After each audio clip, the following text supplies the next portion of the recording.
बहुत तू घुमले मधुबनी और पटना बाकी दरभंगा में करा दलही घटना आगे हम हूँ सब छिए गे रंगीला रंगीला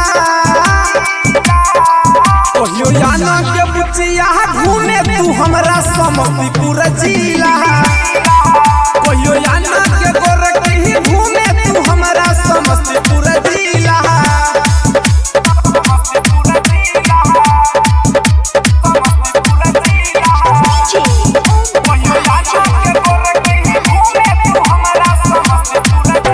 वही के टोली तोरा पैसा से भर तो चोली जब यही वही के टोली तोरा पैसा से भर तो चोली चल चले ने मन तू हमारा गछौरी साथे में गे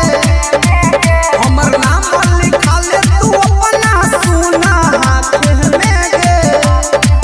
तोहर चढ़ल जवानी करबो ढीला ढीला कहियो याना के गोरखी घूमे तू हमरा समस्तीपुर जिला कहियो याना के छौरी यहाँ घूमे तू हमरा समस्तीपुर जिला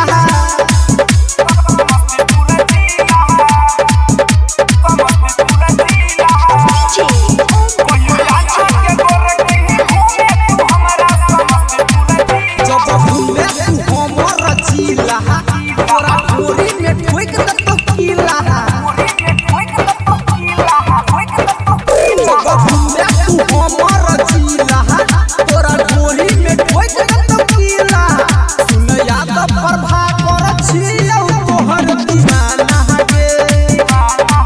ज्यादा बोलबे तो लूट ले तो चोली के तोहर खजाना गे जे तू हुसैन जिंदगी भर ले करबे पैसा न मरद मिला कहियो याना के बुचिया घूमे तू हमरा समस्तीपुर जिला कहियो